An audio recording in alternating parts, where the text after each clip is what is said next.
सर्वांना प्रभूच्या नावाने येणारा राजा धन्यवाद करतो. मूळ हिब्रू शब्द होशियाना, होशा म्हणजे तारण आणि हन्ना म्हणजे आमची सुटका कर. आणि या मूळ हिब्रू शब्दाचं ग्रीक शब्दात रूपांतर झालेलं आहे, जे आमच्या पवित्र शास्त्रामध्ये आहे होसान्ना. आणि त्याचा अर्थ आम्ही पाहतो की हे प्रभू आमची सुटका कर.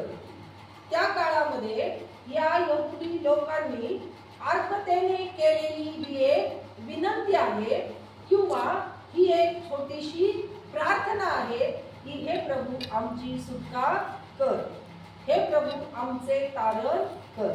आणि या घोषणेचा, या प्रसंगाची पार्श्वभूमी जर आपण पाहिली तर आपल्याला ती जुन्या करारामध्ये पाहायला मिळते. जर झावळ्याच्या रविवारचा संदर्भ कुठे पाहायचा असेल तर आम्हा सगळ्यांना माहिती आहे की जखर्या संदेष्टाने हजारो वर्षापूर्वी तो लिहून ठेवलेला आहे. वचन वाचूया आपण. जखर्याचा ग्रंथ याचा 9वा अध्याय, जखर्याचा ग्रंथ याचा 9वा अध्याय आणि त्याचं 9वं वचन. जखर्याचा ग्रंथ 9वा कन्ये जोराने आनंदाचा गजर कर, यरूशलेम कन्ये गजर कर. पहा, तुझा राजा तुझकडे येत आहे. तो न्यायी व यशस्वी आहे, तो लीन आहे. गाढवीच्या पिलावर म्हणजे शिंगरावर बसून येत आहे.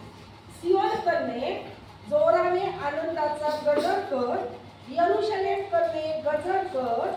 पहा, तुझा राजा तुझ्याकडे येत आहे. बलाढ्य सण साजरा करण्यासाठी जगभरातून सर्व यहुदी लोक इस्रायलमध्ये यरूशलेममध्ये येत आहेत. आणि या यरूशलेममध्ये बलाढ्य सण साजरा करण्यासाठी आमचा येशू सुद्धा आता प्रवेश करत आहे. जखर्या संदेष्टाने हजारो वर्षापूर्वी ही भविष्यवाणी केली की तो न्यायी आहे, तो यशस्वी आहे, तो लीन आहे आणि तो गाढवीच्या शिंगरावर बसून तुझ्याकडे येत आहे. प्रियांनो, हजारो वर्षापूर्वी केलेली ही भविष्यवाणी आज यरूशलेम नगरीमध्ये पूर्ण होत आहे. आम्हाला माहित आहे की यहुदी लोक नियमशास्त्राचा काटेकोर अभ्यास करत होते आणि म्हणून जखर्या संदेष्टांनी लिहिलेलं हे वचन त्यांना ज्ञात होतं. आणि आज आपण पाहतो की यरूशलेम नगरी गजबजून गेलेली आहे, कारण बलाढ्य सण साजरा करण्यासाठी ठिकठिकाणाहून लोक त्या यरूशलेममध्ये आलेले आहेत, कारण त्या यरूशलेममध्ये ते मोठं दैदिप्यमान मंदिर आहे. आणि ही यरूशलेम ही राजधानी आहे आणि त्या राजधानीच्या ठिकाणी हे सर्व लोक एकत्र आलेले आहेत. आणि या राजधानीला 12 दरवाजे आहेत. या 12 दरवाजांपैकी एक जे आहे त्याला गोल्डन गेट म्हटलं जातं, सोनेरी सुवर्ण दरवाजा म्हटलं जातं. आणि त्या काळची अशी पद्धत होती की ज्या वेळेस एखाद्या राजाचा राज्याभिषेक व्हायचा, एखादा राजा त्या राजधानीमध्ये यायचा, त्यावेळेस त्या राजाला त्या सुवर्ण दरवाजामधून आत आणलं जायचं. आणि त्या दरवाजातून जसाच तो राजा प्रवेश करेल तसंच लोक त्याची घोषणा करत असत. त्याच पुढे घोषणा करून त्याचा मान सन्मान, त्याच्या नावाला वंदन करत असतो. आज आम्ही पाहत आहे की त्या दरवाजामधून, त्या सुवर्ण दरवाजामधून येशू ख्रिस्ताची स्वारी निघालेली आहे. तो त्या यरूशलेमेकडे आलेला आहे आणि तो गाढवीच्या शिंगरावर बसून आलेला आहे. आणि लोकांना हे आठवलेलं आहे की जखर्या संदेष्टाने हे लिहून ठेवलेलं आहे. राजा म्हटलं की सर्वसाधारण लगेच आपल्याला त्याचा संबंध घोड्याशी येतो, कारण की राजा हा घोड्यावर बसून येतो. पण यहुदी लोकांना हे ज्ञात होतं की जखर्या संदेष्टाने लिहून ठेवलेला आहे, ज्या वेळेस तो राजा यरूशलेमेत येणार आहे तो घोड्यावर बसून नाही तर तो गाढवीच्या शिंगरावर बसून येणार आहे. आणि म्हणून वचन सांगतो तो गाढवीवर, गाढवीच्या पिलावर म्हणजे शिंगरावर बसून येत आहे. आणि जसंच या लोकांनी पाहिलेलं आहे की येशू ख्रिस्त गाढवीच्या शिंगरावर बसून येत आहे, त्यांना ते आठवलेलं आहे की जखर्या संदेष्टाने ही भविष्यवाणी करून ठेवली. आणि म्हणून त्यांच्या मनामध्ये हा विश्वास निर्माण झालेला आहे की हाच तो मसीह आहे, हाच तो राजा आहे आणि हाच आमची सुटका करणार आहे. आणि मग आता त्यांनी जोरानं जय करायला सुरुवात केली.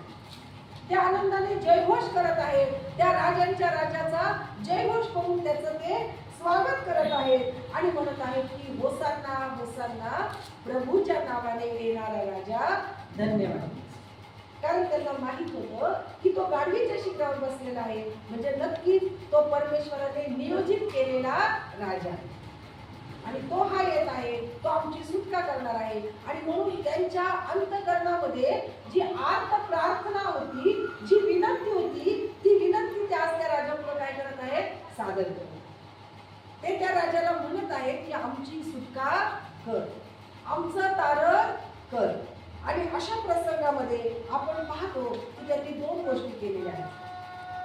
ज्यावेळेस त्यांनी या राजाचं स्वागत केलेलं आहे, त्यांनी दोन गोष्टी केलेल्या आहेत. पहिली गोष्ट त्यांनी केलेली आहे की त्यांनी खजुरीच्या झावळ्या काय केलेल्या आहेत, हातात घेतलेल्या आहेत. जर नवीन जुन्या करारामध्ये स्तोत्रामध्ये आपण वाचलं तर खजूर हे समृद्धीचं प्रतीक मानलं जातं आणि म्हणून असं म्हटलं जातं की नीतिमान हा खजुरीसारखा समृद्ध होईल. नीतिमान पुरुषाला खजुरीची उपमा दिलेली आहे आणि म्हणून त्या खजुरीच्या झावळ्याला एक विशेष महत्व होतं आणि हे विशेष महत्व आपल्याला जुन्या करारात देखील पाहायला मिळतं. वचन काढूया आपण. लेवियांचा ग्रंथ याचा 23वा अध्याय आणि 40वे वचन. लेवियांचा ग्रंथ याचा 23वा अध्याय आणि 40वे वचन. पहिल्या दिवशी तुम्ही चांगल्या चांगल्या फळांची झाडांची फळे, खजुरीच्या झावळ्या, दाट पालवीच्या झाडांच्या डहाळ्या, ओहळालगतचे वाळू ही आणून परमेश्वर तुमचा देव या समोर 7 दिवस उत्सव करावा. वचनामध्ये जुन्या करारामध्ये नियम होता की पहिल्या दिवशी तुम्हाला काय करायचं आहे, चांगल्या चांगल्या झाडाची उत्तमातली उत्तम फळं, खजुरीच्या झावळ्या, दाट पालवीच्या झाडांच्या डहाळ्या आणि ओहळालगतचे वाळू हे घेऊन काय करायचं आहे, तर जो परमेश्वर तुमचा देव याच्या समोर 7 दिवस उत्सव करायचा आहे. म्हणजे या झावळ्यांचा उल्लेख, या खजुरीच्या डहाळ्यांचा उल्लेख आपल्याला जुन्या करारामध्ये देखील पाहायला मिळतो.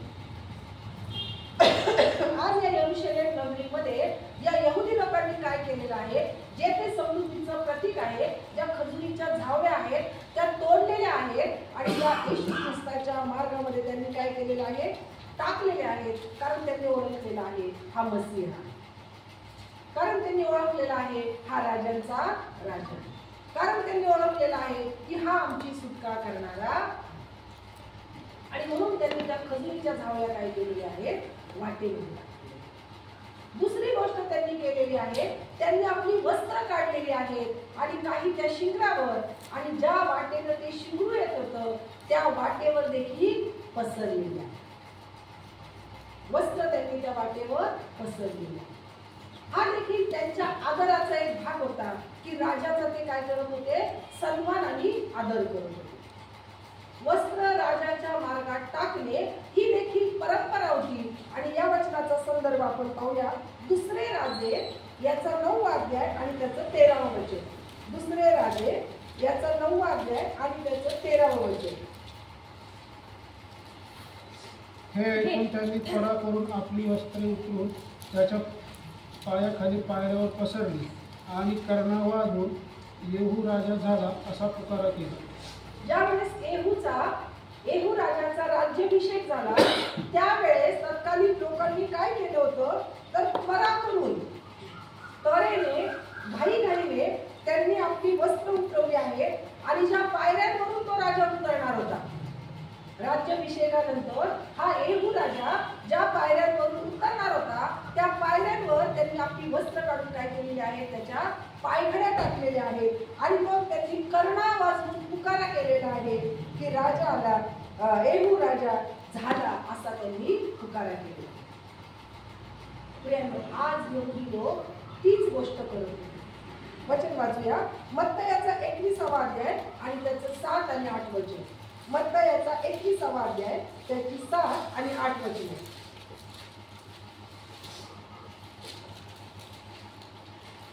गाढवी व शिंगरू ही आणून त्यावर आपली वस्त्रे घातली व तो वर बसला. तेव्हा लोक समुदायातील बहुतेकांनी आपली वस्त्रे वाटेवर पसरली व काहींनी झाडांच्या डहाळ्या तोडून वाटेवर पसरल्या. काय केलेलं आहे लोकांनी तर त्या शिखरावर आणि रस्त्यावर डहाळ्या आणि आपली वस्त्र पांघरली. प्रियांनो, आज आम्ही आमच्या हातामध्ये झावळ्या घेत आहोत आणि त्या झावळे घेऊन आम्ही त्याचा जयघोष करत आहोत. पण काय, आज आम्ही अंतःकरणातून त्याला आदर देत आहोत. केवळ आम्ही एक परंपरा म्हणून किंवा एक सण म्हणून किंवा एक चालत आलेली संस्कृती म्हणून ही गोष्ट पाळत आहोत काय? त्या झावळ्या हातात घेण्यामागून फार मोठं उद्दिष्ट पवित्र शास्त्रात आहे की त्यांनी त्या झावळ्यांनी आणि आपल्या स्वतःच्या वस्त्रांनी त्या राजाचा आदर आणि सन्मान केला. आज आम्ही त्या राजाचा अंतःकरणापासून आदर आणि सन्मान करत आहोत. हेच लोक ज्यांनी येशू ख्रिस्ताचा आदर केलेला आहे, सन्मान केलेला आहे, जयघोष केलेला आहे, त्याच्या पुढे ते नाचलेले आहेत, गायलेले आहेत आणि आता 4 दिवसानंतर हेच लोक काय करणार आहेत तर पुकारा करणार आहेत की याला धरून याचं रक्त आमच्यावर आणि आमच्या मुलावर आहे.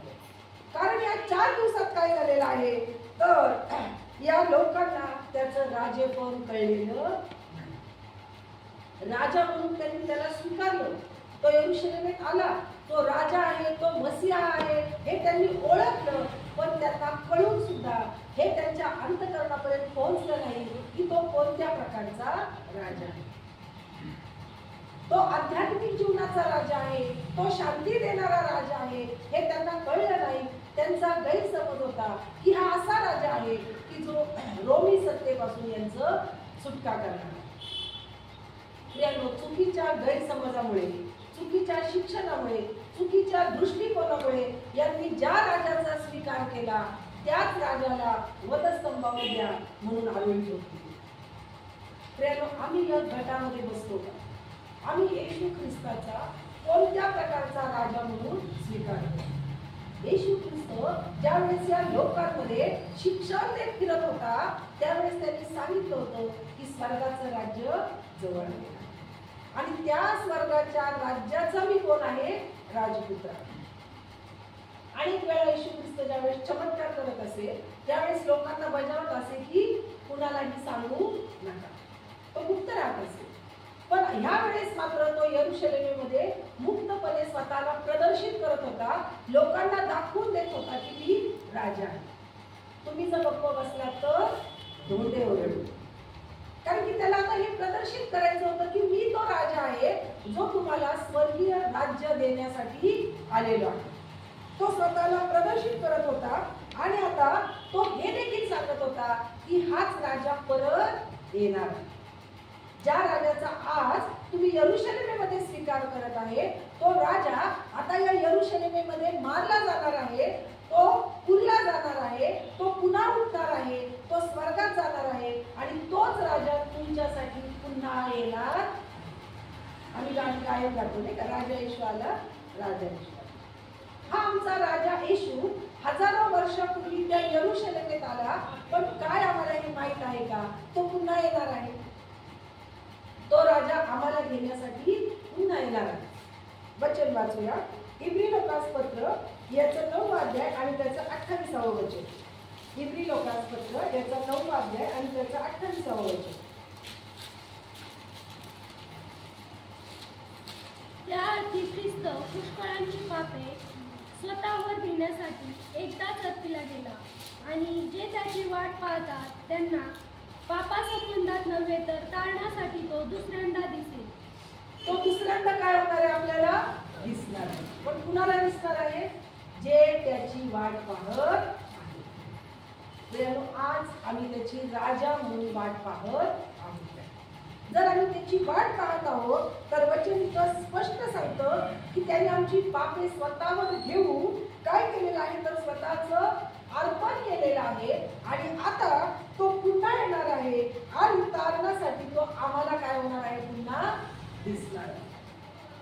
आणि तो पुन्हा येणार आहे ते ठिकाण सुद्धा पवित्र शास्त्राने गुप्त ठेवलेलं नाही. ते ठिकाण सुद्धा त्याने आम्हाला सांगितलेलं आहे की हा राजा पुन्हा केव्हा येणार. आपण म्हणतो नाही का, कर्णा वाजणार आहे, सतार विनायांचा नाद होणार आहे आणि त्या मेघावर आरूढ आमचा राजा पुन्हा उतरणार आहे आणि त्यावेळेस तो आम्हाला घेण्यासाठी येणार आहे. वचन वाचूया. जखर्याचा 14वा अध्याय आणि त्याचं 4 आणि 5 वचन. जखर्याचा 14वा अध्याय आणि त्याचं 4 आणि 5 वचन. आणि त्या दिवशी यरूशलेमासमोर पूर्वे असलेल्या जैतून झाडाच्या डोंगराला त्याचे पाय लागतील, तेव्हा जैतून झाडाचा डोंगर पूर्व पश्चिम दुभागून मध्ये एक मोठे तोडे उत्पन्न होईल. अर्धा डोंगर उत्तरेकडे व अर्धा डोंगर दक्षिणेकडे सरेल. तुम्ही माझ्या डोंगराच्या खोऱ्याकडे धावाल, कारण डोंगराचे खोरे आसलापर्यंत जाऊन गेले. काय होणार आहे त्यावेळेस? हा जखर्या संदेष्टा भविष्यवाणी करत आहे. त्या समयी यरूशलेमेच्या समोर जो जैतुनाच्या झाडांचा डोंगर आहे, त्या डोंगराला येशू ख्रिस्ताचे पाय लागणार आहे. तो पुन्हा त्या डोंगरावरती येणार आहे आणि ज्या वेळेस तो त्या डोंगरावर उतरणार आहे त्यावेळेस तो डोंगर काय होणार आहे? दुभंगला जाणार. प्रियांनो, कोणत्याही कल्पित कथा नाही, तर पवित्र शास्त्राने पवित्र आत्म्याने परिपूर्ण होऊन निघून ठेवलेले आहे आणि आम्ही यावर विश्वास ठेवणं याशिवाय आमच्याकडे पर्याय नाही. की आमचा जो राजा, ज्याचा आज आम्ही यरूशलेमेत स्वीकार करत आहोत, ज्याचा आज आम्ही आमच्या अंतःकरणामध्ये स्वीकार करत आहोत, तो राजा पुन्हा येणार आहे. तो पुन्हा येणार आहे आणि तो पुन्हा येऊन त्या दुसऱ्या आगमनानंतर 1000 वर्ष तो राज्य करणार. त्या राज्याचे आम्ही वारसदार असावे म्हणून आज आमच्या जीवनामध्ये राजा म्हणून स्वीकारणं गरजेचं आहे. त्याच्याबरोबर त्या राज्यामध्ये आम्ही असावं असं जर आम्हाला वाटत आहे तर आज आमच्या जीवनाचं राज्यपद आम्ही त्याला दिलं. राजा या शब्दाचा गर्भित अर्थ आम्ही लक्षात घेतला पाहिजे. राजा या शब्दाचा अर्थच हा आहे की सर्व सत्ता त्याच्या आहे. सर्व नियम, सर्व जीवनाचं सर्वस्व हे त्याच्या आहे. कारण आपण पाहतो की राजा बोले आणि प्रजा आहे. त्या राजाच्या हातात आम्ही आमच्या जीवनाची सर्व भिस्त त्याच्यात सोपवतो काय, त्याला राजा म्हणून स्वीकारतो काय. आणि ज्या वेळेस तो 1000 वर्ष राज्य करील त्यावेळेस तोच जखर्या संदेशा 14व्या अध्यायातील 9व्या वचनामध्ये म्हणतो, परमेश्वर सर्व पृथ्वीचा राजा होईल. फक्त यहुदी लोकांचा नाही, फक्त इस्रायल लोकांचा नाही, फक्त यरूशलेमेचा नाही, तर वचन सांगतं की तो सर्व पृथ्वीचा काय होणार आहे? राजा. आज आम्ही आमचं आत्मपरीक्षण करणं गरजेचं आहे. आम्ही कोणत्या राजाची प्रजा आहोत? कोणत्या राजाला आम्ही आमच्या जीवनामध्ये घेतलेला? हा जखर्या संदेशा म्हणतो की आपल्या कमानी उंच करा, कारण हा राजा तुमच्या नगरीमध्ये प्रवेश करत आहे. आज हा राजा आमच्या कुटुंबामध्ये, आमच्या जीवनामध्ये प्रवेश करू इच्छित आहे. आम्ही आमच्या अंतःकरणाच्या कमानी उंच केल्या पाहिजे, त्याचं स्वागत केलं पाहिजे.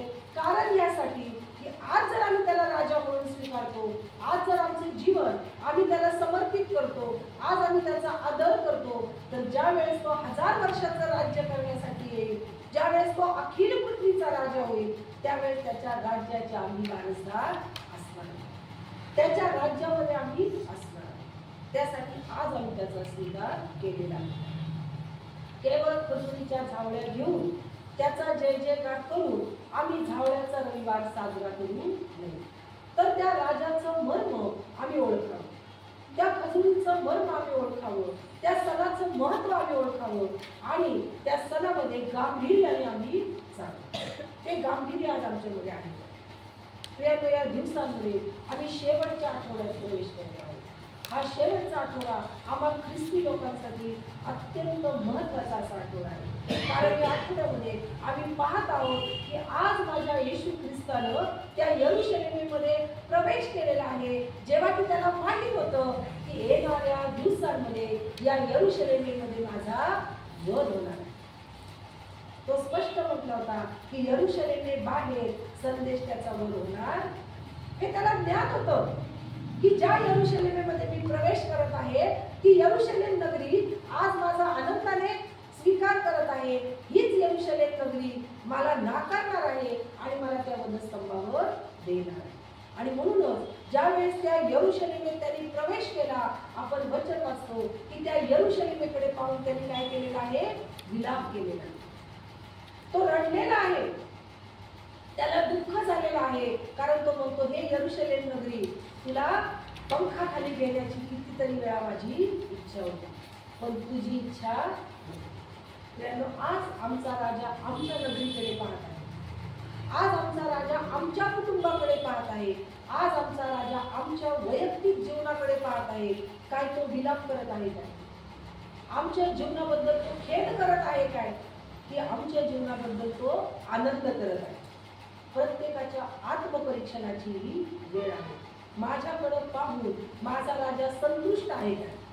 की माझ्याकडे पाहून तो हजारो वर्षापूर्वी जसा रडलेला आहे तसा रडत आहे? जर तो रडत आहे तर आम्ही गांभीर्याने विचार करणं गरजेचं आहे. आमचं जीवन बदलणं गरजेचं आहे. आमच्या जीवनात जर तो राजा म्हणून आम्ही स्वीकारत आहोत तर आमचं सर्वस्व समर्पण त्याला करणं गरजेचं आहे. बरोबर. आज या झावळ्याच्या रविवारच्या निमित्ताने आम्ही आमचं जीवन त्याला समर्पित करूया आणि आमच्या जीवनाच्या सिंहासनावर आम्ही त्याला विराजमान करूया, त्याचं आमच्या जीवनामध्ये स्वागत करूया आणि आम्ही म्हणूया, होसान्ना होसान्ना, प्रभूच्या नावाने येणारा राजा धन्यवाद. प्रभू करो आणि आजचं वचन आम्हा सर्वांसाठी आशीर्वादाचं, लाभाचं आणि